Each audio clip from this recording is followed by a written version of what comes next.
Iran युद्ध की वजह से कच्चा तेल तो महंगा हुआ ही है, साथ में खाने के तेल के दाम भी बढ़ने लगे हैं। महंगे क्रूड की वजह से बायोडीजल के लिए पाम तेल की कीमतें बढ़ गई हैं और पाम तेल महंगा होने की वजह से खाद्य तेल की कीमतों में बढ़ोतरी हुई है।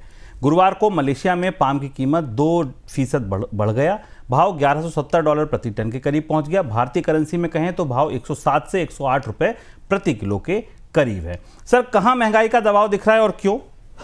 हमने आपको 2-3 दिन पहले भी हम लोगों ने शुभम चर्चा में कहा था कि जहां प्रेशर पॉइंट दिख रहा है उसमें एडिबल ऑयल भी है। और चूंकि एडिबल ऑयल की बढ़ोतरी 2 वजह से दिख रही है। एक तो पूरी दुनिया में जहाज़ों के किराए बढ़े हैं क्योंकि वार रिस्क प्रीमियम दिखाई दे रहा है, उस वजह से पूरी जगह बढ़े हैं। हालांकि इस क्षेत्र में नहीं है, लेकिन फ्लीट्स डिस्टर्ब हुए हैं, उसका असर दिखाई दे रहा है। उस वजह से जो पूरी इंपोर्टेड कास्ट है, जो लैंडेड इंपोर्टेड कास्ट है सनफ्लावर ऑयल की, सोया की, पाम की, वो महंगी हो गई है। फ्रेट की दरें काफ़ी ऊपर हो गई हैं।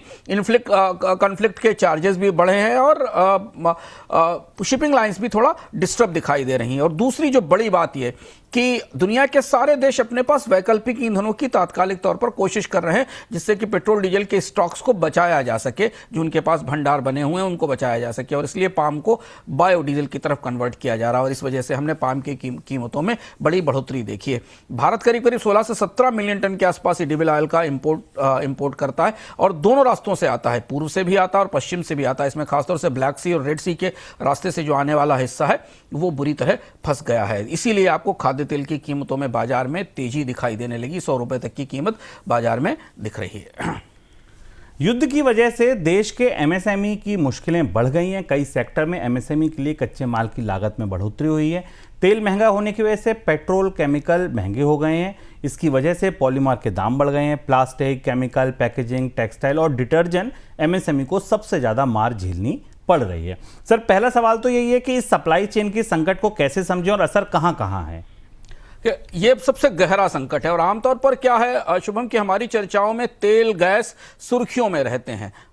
एलएनजी की शॉर्टेज है, एलपीजी की शॉर्टेज है या क्रूड के ऊपर संकट है, पर यह संकट चुपचाप एक कैस्केडिंग इफेक्ट के कारण एक सप्लाई चेन की क्राइसिस के रूप में बदल गया। ये कैसे शुरू होता है? पहले पेट्रोकेमिकल का फीड स्टॉक महंगा हुआ, उसके बाद केमिकल महंगे हुए, उसके बाद पॉलीमर महंगे हुए और उसका सीधा असर एमएसएमई उद्योग पर दिखाई दिया। तो पिछले 10-12 दिनों में ये पूरा कैस्केडिंग इफेक्ट हमको अंतर्राष्ट्रीय बाजार से होर्मुज के रास्ते से होते होते मुंबई की, गुजरात की और अलग अलग देश की अलग अलग फैक्ट्रीज के भीतर जाता दिखाई दे रहा है। सबसे बड़ा जोखिम चूंकि होर्मुज स्ट्रेट पर निर्भरता के कारण है।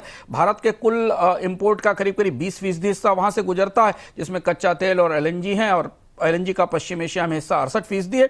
इसलिए ये पूरी सप्लाई चेन, पेट्रोकेमिकल की पूरी सप्लाई चेन उखड़ गई है और वो हमें बहुत गहराई से प्रभावित होती दिखाई दे रही है। अभी आपको उनके असर थोड़े समय बाद दिखाई देने लगेंगे। जो उद्योग प्रभावित हो रहे हैं उनमें पेट्रोकेमिकल सबसे ज्यादा है। दूसरा प्लास्टिक और पैकेजिंग का उद्योग है। भारत में बॉटल्स की कैप की समस्या आने वाले दिनों में आने वाली है। बेसिक प्लास्टिक का चैलेंज दिखाई दे रहा है। डिटर्जेंट और एफएमसीजी इससे प्रभावित हो रहे हैं। टेक्सटाइल और केमिकल दिखाई दे रहे हैं और उर्वरक है और इंजीनियरिंग एमएसएमई उद्योग इससे प्रभावित हो रहे हैं।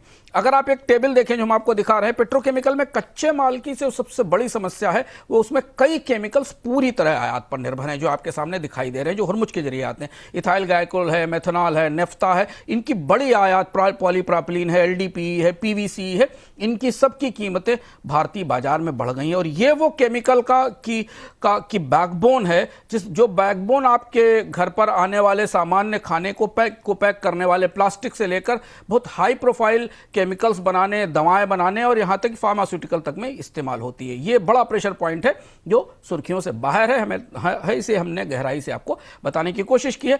ये ध्यान से आप देखिए अपने आसपास टेबल, जो प्रमुख केमिकल और पॉलीमर्स हैं, इनकी क्या सप्लाई की स्थिति है और इन पर बाजार में क्या असर हमें दिखाई दे रहा है। सर, डिटर्जेंट उद्योग क्यों सबसे ज्यादा जोखिम में है? सबसे ज्यादा खतरा यही है और आपके घर का डिटर्जेंट साबुन महंगा हो सकता है क्योंकि जो LABSA है ना, लाइनर अल्कलाइल बेंजीन सल्फोनिक एसिड, ये डिटर्जेंट और साबुन का कच्चा माल है। इसकी इंपोर्ट की स्थिति यह है कि इसका सबसे बड़ा स्रोत सऊदी अरब और कतर है।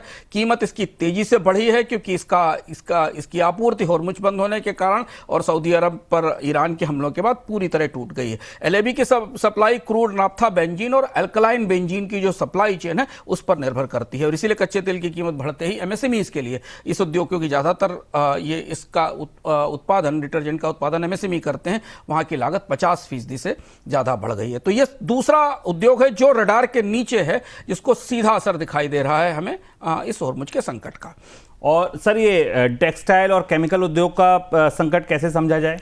टेक्सटाइल की समस्या गुजरात में दिखने लगी है। तमाम यूनिट इस बात से परेशान है क्योंकि सल्फर की सप्लाई, डाई के लिए सल्फर की सप्लाई बुरी तरह प्रभावित हो रही है। 80% का सल्फर इंपोर्ट मध्य पूर्व से होता है। डाई की केमिकल की कीमत 30 से 40% बढ़ी है। अहमदाबाद और सूरत की प्रोसेसिंग यूनिट अपने जॉब वर्क के रेट बढ़ा चुकी हैं। ये दूसरा हिस्सा है जिसके कारण कपड़े आने वाले दिनों में महंगे हो सकते हैं। औद्योगिक गैस और इंजीनियरिंग उद्योग पर भी असर बता रहे हैं, वहां क्या स्थिति है? इस पर भी हम लोग लगातार बात करते रहे कि इंडस्ट्रियल क्लस्टर्स में सब जगह गैस की सप्लाई सीमित हो रही है। इंडस्ट्रियल ऑक्सीजन और आर्गन की इंजीनियरिंग की सप्लाई में गिरावट है। प्रोपेन और पीएनजी की सप्लाई तो वैसे ही 50% कम है। प्रोपेन की सप्लाई तो मांग से बहुत ज्यादा कम हो गई है, तो इसका असर हमें इंजीनियरिंग और इंडस्ट्रियल गैस सेक्टर पर दिखाई दे रहा है, जो धीमे धीमे अब बाजार में तमाम उत्पादों के तौर पर सामने आएगा। तो सर, पूरे असर को अगर समझें एमएसएमई क्षेत्र पर, तो कुल कितना असर और कितना गंभीर असर होगा? हमने इसे समझने की कोशिश की, तमाम लोगों से आज बात की, अलग अलग लोगों से। एमएसएमई सेक्टर तो पहले से ही दबाव में है। पिछले साल भी का एमएसएमई बंद होने की, 35,000 एमएसएमई बंद होने की बात आई थी। यहां से स्थिति और ज्यादा खराब हुई है। सबसे बड़ा उदाहरण है 2 क्लस्टर्स में। मोरबी का सिरेमिक क्लस्टर बुरी तरह प्रभावित हुआ है। वहां गैस की सप्लाई खत्म हुई है, फैक्ट्रीज बंद हैं। वहां से जो खबरें आ रही हैं, उस हिसाब से 350 फैक्ट्री बंद होने की कगार पर हैं। करीब 6 लाख से ज्यादा मजदूर प्रभावित हो रहे हैं। गुजरात का केमिकल क्लस्टर, क्योंकि सब कुछ क्रूड केमिकल्स पर आधारित है, वहां पर गैस की सप्लाई कम होने और केमिकल की सप्लाई टूटने का खतरा है। इंजीनियरिंग, लुधियाना का इंजीनियरिंग क्लस्टर एमएसएमई से यहां प्रभावित हो रहा है। और फूड पैकेजिंग उद्योग, खासतौर पर जो बड़ा विस्तृत है एमएसएमई का फूड पैकेजिंग उद्योग, जो पूरे देश में अलग अलग जगह फैला हुआ है छोटी छोटी इकाइयों के तौर पर, वहां करीब से नजर रखनी होगी, क्योंकि वहां उनके पास पॉलीमर का स्टॉक सीमित है। ध्यान रखना जरूरी है कि ये सारे प्रोडक्ट जस्ट इन लाइन तैयार किए जाते हैं। इनका कोई बड़ा स्टॉक, इनका कोई बड़ा रिजर्व, इनका स्ट्रेटेजिक रिजर्व नहीं बनाया जाता, क्योंकि इनकी कीमतें ऊपर नीचे होती रहती है। तो इनकी सप्लाई चेन से पॉलीमर और कच्चे माल आते हैं और इनका इस्तेमाल होता दिखाई दे रहा है। तो ये जो पॉलीमर का स्टॉक है, ये सारी पैकेजिंग को, बॉटलिंग को इन्हें आने वाले दिनों में महंगा करेगा।